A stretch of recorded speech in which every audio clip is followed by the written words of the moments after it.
Hello friends, welcome back Spanish channel. எனக்கு இந்த வீடியோவில் பார்த்தீங்கன்னு வச்சுக்கோங்களேன், மிக மிக முக்கியமான ஒரு ஆன்மீக பரிகாரத்தை தான் இப்போ இந்த வீடியோவில் ரொம்ப அதிரடியாக பார்க்க போகிறோம்.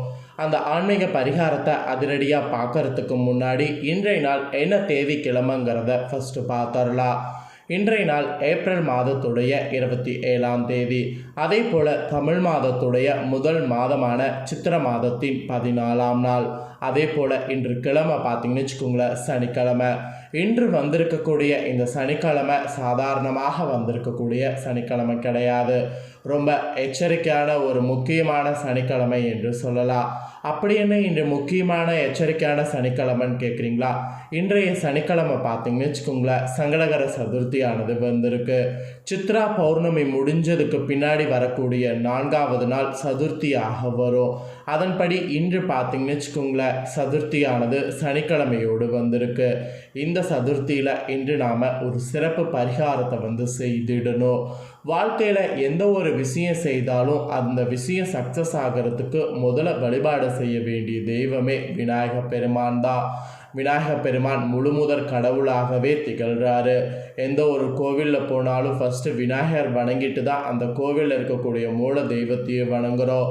எந்த ஒரு நல்ல காரியம் செய்தாலும் முதல்ல பிள்ளையாரை வழிபட்டு அந்த காரியம் தடையில்லாமல் நடக்கணும் அப்படின்னு சொல்லி தான் நாம் அடுத்ததே வேலையை ஸ்டார்ட் பண்ணுறோம்.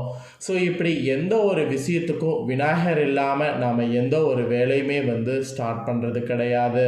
அப்பேற்பட்ட விநாயகருக்கு உகந்த திதினா அது மாதந்தோறும் வரக்கூடிய சதுர்த்தி சொல்லலாம். மாதம் 2 முறை வரும். வளர்பிறை தேய்பிறை என 2 சதுர்த்தி வரும். அந்த 2 சதுர்த்தியில் நாம் அந்த சதுர்த்தியுடைய சிறப்பு தெரிஞ்சு பரிகாரம் செய்தாவே நாம் பலன் பெறலாம். அந்த வகையில் இன்று பார்த்தீங்கன்னு வச்சுக்கோங்களேன், விநாயகர் பெருமானுடைய சங்கடகர சதுர்த்தி. இந்த சங்கடகர சதுர்த்தியில் 1 ரூபாயை வைத்து இன்று இரவு நாம் ஒரு பரிகாரம் செய்யணும். 1 ரூபாவை வைத்து என்னடா பரிகாரம் செய்யணும் அப்படின்னு கேட்குறீங்களா? 1 ரூபாயில் எல்லாமே மாறுங்க. நாம் இப்போ ஒரு விஷயம் செய்கிறதா இருந்தால் அந்த விஷயத்துக்கு 1 ரூபாய் நாணயம் வைத்து நாம் இதை செய்யும்போது அந்த 1 ரூபாய் நமக்கு பல மடங்கு பலனை கொடுக்கும். 1 ரூபாய்க்கு அவ்வளோ சக்தி இருக்கான்னு கேட்டிங்கன்னா 1 ரூபாய்க்கு அவ்வளோ சக்தி இருக்குது.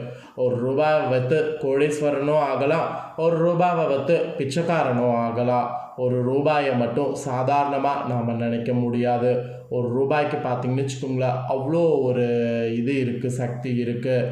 அப்பேற்பட்ட 1 ரூபாவை வைத்து இன்று இரவு இந்த பரிகாரத்தை விநாயகருடைய பெயரை சொல்லி செய்திடுங்க. சீக்கிரம் நீங்கள் பணக்காரர் ஆக முடியும். ஸோ சீக்கிரம் பணக்காரர் ஆகணுமா? அப்போ இன்று இரவு இந்த 1 ரூபா பரிகாரத்தை செய்திடுங்க. வாங்க இதை எப்படி செய்யணும் அப்படிங்கிறத இப்போ இந்த வீடியோவில் டீட்டெயில்டாக பார்க்கலாம். பொதுவாக அனைவருக்குமே நிறைய பணம் சம்பாதிக்க வேண்டும் என்ற ஆசை இருக்கும். ஆனால் பார்த்தீங்கன்னு வச்சுக்கோங்களேன், அந்த ஆசையில் பெரும்பாலானோருக்கு பணப்பிரச்சனையே பார்த்தீங்கன்னு வச்சுக்கோங்களேன் இருக்கும். பணப்பிரச்சனை வாழ்க்கை முழுவதும் துரத்தி கொண்டே இருக்கும். அதனால் நம்மளால் பணக்காரர் பார்த்தீங்கன்னு வச்சுக்கோங்களேன் ஆக முடியாது. ஸோ பணப்பிரச்சனைகளை நீக்கி விடாதா, கடன் தொல்லைகள் நம்ம வாழ்க்கையில் இருக்கிறது அனைத்தையும் சரி செய்து விட முடியாதா போன்ற எண்ணங்களில் தான் நம்ம பலரும் பார்த்தீங்கன்னு வச்சுக்கோங்களேன் வாழ்ந்துட்டுருக்கோம். ஒவ்வொரு நாளையும் கடந்து சென்றுக்கிட்டே இருக்கோம். அப்படி கடந்து சென்றுட்டுருக்கிறவங்க இனி நீங்கள் கடந்து செல்வதற்கு முன்னாடி இந்த ஒரு பரிகாரத்தை இன்று இரவு செய்திடுங்க. இதற்கு இந்து சாஸ்திரத்தில் எளிய முறையில் இந்த பரிகாரமானது குறிப்பிடப்பட்டிருக்கு. அந்த எளிய பரிகாரம் என்ன, அதை இன்று எப்படி செய்யணும் அப்படிங்கிறத இந்த வீடியோ மூலிமா தெரிஞ்சு அதை ஒன்று செய்துட்டிங்கன்னா இனி நீங்கள் அந்த மாதிரி கஷ்டமான சூழ்நிலையை கடக்க வேண்டிய அவசியம் இல்லை. சரி வாங்க என்ன பரிகாரம் பண்ணுங்கிறத பார்க்கலாம். இந்து மதத்தில் 1 ரூபாய் நாணயம் பார்த்தீங்கன்னு வச்சுக்கோங்களேன் மிகவும் முக்கியத்துவம் வாய்ந்ததாக பார்க்கப்படுது. 1 ரூபாய் நாணயம் பார்த்தீங்கன்னு வச்சுக்கோங்களேன் அனைத்து சுப நிகழ்ச்சிகள்லேயும் முக்கிய இடம் வகிக்கிறது. 1 ரூபாவை வைத்து தான் பரிகாரம் செய்ய போகிறோம். அதனால் 1 ரூபாய் காயினை நீங்கள் எடுத்துக்கோங்க.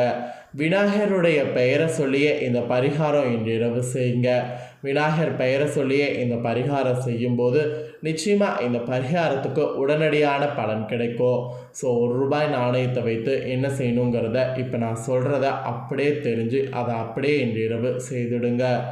சுப நிகழ்ச்சிக்கான இப்போ அழைப்பிதழ்கள்லாம் வைக்கிறோன்னு வச்சுக்கோங்களேன், அந்த அழைப்பிதழ்களில் கண்டிப்பாக 1 ரூபாய் நாணயம் வைக்கிறது வழக்கம். இந்து சாஸ்திரத்தின் அடிப்படையில் இந்த நாணயம் பார்த்திங்கன்னு வச்சுங்களேன் வறுமை ஒழிக்க முடியும் என்பது ஐதீகம். அதனால தான் இந்த பரிகாரத்துக்கு ₹1 நாணயத்தை பயன்படுத்தணும்னு சொல்கிறேன். ₹1 பற்றி நிறைய உங்களுக்கு தெரியாத விஷயங்கள்லாம் இருக்கும், அதெல்லாம் சொல்கிறேன், அதை பற்றி தெரிஞ்சுக்குங்க. நீங்கள் நிதி நெருக்கடியில் சிக்கிக்கொண்டாலோ அல்லது உங்கள் வேலையை இழந்து விட்டாலோ பணம் சம்பாதிக்க எந்த வேலையும் கை கொடுக்கவில்லை என்றாலோ அப்படி இருக்கிறவங்க இந்த ₹1 நாணயம் உங்களுக்கு ஒரு பெரிய அளவில் துணை புரியும். நம்பி இந்த ₹1 நாணயத்தை கொண்டு இதை செய்துடுங்க. இன்று இரவு நீங்கள் தூங்கும்போது இந்த நாணயத்தை நீங்கள் தலையணை இருக்குல்ல உங்கள் தலையணைக்கு அடியில் வைத்து விடுங்க. நீங்கள் தூங்கும்போது நேர்மறை ஆற்றலை ஈர்ப்பதற்கு ஜோதிட சாஸ்திரத்தில் பல்வேறு பரிகாரங்கள் குறிப்பிடப்பட்டிருக்கு. அதில் ஒன் ஆஃப் த பரிகாரம் தான் இந்த பரிகாரம். நீங்கள் தூங்குறதுக்கு முன்னாடி உங்கள் தலையணியில் ₹1 வைத்து தூங்குறது. அப்படி தூங்குனீங்கன்னா எதிர்மறையான ஆற்றல்கள் ஈர்க்காமல் நேர்மறையான ஆற்றல்கள் இந்த ₹1 நாணயம் ஈர்க்கும். இது சாஸ்திரத்திலே குறிப்பிடப்பட்டிருக்கு. மேலும் இந்த வகையில் இன்று இரவு நீங்கள் தூங்கும்போது தலையணிக்கு அடையில் ₹1 நாணயத்தை வைத்து அந்த ₹1 நாணயம் வைக்கும்போது உங்கள் கஷ்டம் நஷ்டம் எல்லாமே தீரணும் அப்படின்னு சொல்லி விநாயகரை பிரார்த்தனை பண்ணணும். ஸோ இது ஜோதிடத்தில் சொல்லப்பட்டிருக்கக்கூடிய ஒரு பரிகாரம். இதை அப்படியே செய்திடுங்க. ₹1 நாணயத்தை தலையணைக்கு அடியில் வைத்து இன்றைய நாள் தூங்கும்போது நிதி நிலைமை உங்களுக்கு இனி வரக்கூடிய நாட்கள் சீராக இருக்க ஆரம்பிக்கும். இன்று சனிக்கிழமை ப்ளஸ் சங்கடகர சதுர்த்தி. இன்று ₹1 நாணயத்தை வைத்து இப்படி தூங்குனீங்கன்னா நிச்சயம் நிதி நிலைமை பார்த்தீங்கன்னு வச்சுக்கோங்களேன் சீராக இருக்கும். இரவில் தூங்கும்போது சுத்தமான படுக்கையில் தலையணைக்கு அடியில் தான் ₹1 நாணயத்தை வைத்து விடணும். நீங்கள் சுத்தமில்லாத இடத்துல ₹1 நாணயத்தை வைத்திங்கன்னா உங்களுக்கு பலிக்காது. ஸோ சொன்னது புரியும்னு நினைக்கிறேன். புரிஞ்சதுக்கேற்ப சுத்தமான தலையணைக்கு அடியில் ₹1 நாணயத்தை வைத்துடுங்க. இப்போ இன்று வைத்துட்டிங்கன்னா நாளை மறுநாள் அதை ஏழைகளுக்கு தானம் செய்வது உங்களுடைய வருமானத்தை படிப்படியாக உயர்த்தும். ₹1 போய் தானம் செய்கிறதா அப்படின்னு நீங்கள் யோசிச்சிங்கன்னா கூட உங்களுக்கு கிடைக்கக்கூடிய அமௌண்ட்டை வைத்து அந்த அமௌண்ட்டில் தானம் செய்யுங்க. அப்படி நீங்கள் நாளை நாள் அந்த ₹1 கூட நீங்கள் அமௌண்ட்டும் தானம் செய்தீங்கனாலும் வருமானம் படிப்படியாக உயரும். இதை இன்று நீங்கள் செய்து வந்தீங்கன்னா உங்கள் பொருளாதார பிரச்சனைகள் கூட படிப்படியாக குறைய ஆரம்பிக்கும். சேமிக்கக்கூடிய அளவுக்கு பணம் உங்களிடம் புழங்க ஆரம்பித்து விடும். ஸோ ரொம்பவே பார்த்தீங்கன்னு வச்சுங்களேன் இந்த ₹1 விதியை மாற்றும். ஸோ நம்பி இந்த பரிகாரத்தை இன்று இரவு செய்திடுங்க. நாளை நாள் எங்களால் அவ்வளோலாம் தானம் பண்ண முடியாதோ ₹1 மட்டும்தான் தானம் பண்ண முடியும் அப்படின்னு சொல்கிறவங்க ₹1 மட்டும் கோவிலுக்கு வெளியே இருக்கக்கூடிய யாசகர்களுக்கு கொடுங்க. நீங்கள் அப்படி கொடுத்தாலும் ஒன்றும் பிரச்சனை கிடையாது. ஆனால் அந்த ₹1 நீங்கள் வீட்டில் வைக்கக்கூடாது. அது கண்டிப்பாக கொடுத்துடணும். அது மட்டும் பார்த்துக்குங்க.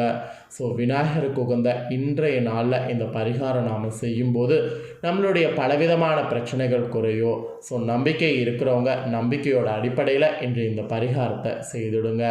இதை செய்கிறதுக்கு இன்று விரதம் இருக்கணும் அப்படிங்கிறது எந்த அவசியமும் கிடையாது. விரதம் இல்லாமல் பரிகாரம் மட்டும் செய்தாலே போதும். அதுக்கப்புறம் நீங்கள் இந்த பரிகாரம் செய்யக்கூடிய இன்றைய நாள் விநாயகர் பரிகாரம் வேறு ஏதாவது செய்யலாமான்னு கேட்டிங்கன்னா தாராளமாக செய்யலாம். விநாயகரை இன்று நீங்கள் கோவிலுக்கு போய் வழிபாடு செய்யணும்னு நினச்சிங்கன்னா வழிபாடு செய்யலாம். பிரசாதம் செய்து பக்தர்களுக்கு கொடுக்கணும்னு நினச்சிங்கன்னா அதை செய்யலாம். அதெல்லாம் இன்று எதை வேணாலும் செய்யலாம், ஒன்றும் பிரச்சனை கிடையாது. விநாயகர் வழிபாடு இன்று எப்படி செய்யணும் அப்படிங்கிறத ஆல்ரெடி 2 வீடியோவில் போட்டிருக்கேன். 7 சனி பாதிப்பு நீங்கிறதுக்கும் பரிகாரம் செய்கிறத பற்றி சொல்லியிருக்கேன். இன்று சிறப்பு என்னங்கிறதையும் ஷேர் பண்ணியிருக்கேன். ஸோ வீடியோ பார்க்காம இருக்கிறவங்க நம்ம சேனலில் செக் பண்ணி பாருங்கள், வீடியோ இருக்குது. அந்த வீடியோவில் இருக்கக்கூடியது போல் இன்று விநாயகர் வழிபாடு செய்துடுங்க. இன்று விநாயகர் வழிபாடெலாம் செய்ய முடியாது, எனக்கு டைம் இல்லை அப்படின்னு சொல்கிறவங்க ஒன்றும் பிரச்சனை கிடையாது. இந்த ₹1 வைத்து பரிகாரமாவது செய்துடுங்க. இன்று நீங்கள் செய்யக்கூடிய இந்த ஒரு பரிகாரம் உங்கள் விதியை உடனடியாக மாற்றும். அதனால தான் ₹1 பரிகாரத்தையாவது இன்று செய்துடுங்கன்னு சொல்கிறேன். ஸோ இன்றைய சிறப்பில் செய்ய வேண்டிய பரிகாரம் எல்லாத்தையுமே இந்த வீடியோவில் தெளிவாக பார்த்துட்டோம். ஸோ பார்த்ததை கண்டிப்பாக அனைவரும் தெரிஞ்சிருப்பீங்க. ஸோ தெரிஞ்சதுக்கேற்ப இன்றைய நாளில் இந்த இதை செய்து உங்கள் வாழ்க்கையில் முன்னேற பாருங்கள். இந்த பரிகாரத்தை நீங்கள் பார்த்து தெரிஞ்சுக்கிறது போல் உங்கள் ஃப்ரெண்ட்ஸ் ஃபேமிலி இருக்கவங்களும் பார்த்து தெரிஞ்சு அவங்களும் பலனடையணும்னு நினச்சிங்கன்னா வீடியோ லைக் பண்ணி ஷேர் பண்ணுங்கள். உங்கள் ஃப்ரெண்ட்ஸ் ஃபேமிலி இருக்கவங்களும் வீடியோ பார்க்கட்டும். அவங்களும் இன்று விநாயகருக்கு உகந்த இந்த சனிக்கிழமையில் இந்த ₹1 பரிகாரத்தை செய்து பயனடையட்டும். மேலும் இதே போல் புதிய அப்டேட்டான நிறைய வீடியோ நம்ம சேனலில் போடப்படும். அதை எல்லாத்தையுமே உடனுக்குடனே தெரிந்து கொள்ள மறக்காமல் நம்ம சேனலை சப்ஸ்கிரைப் பண்ணுங்கள்.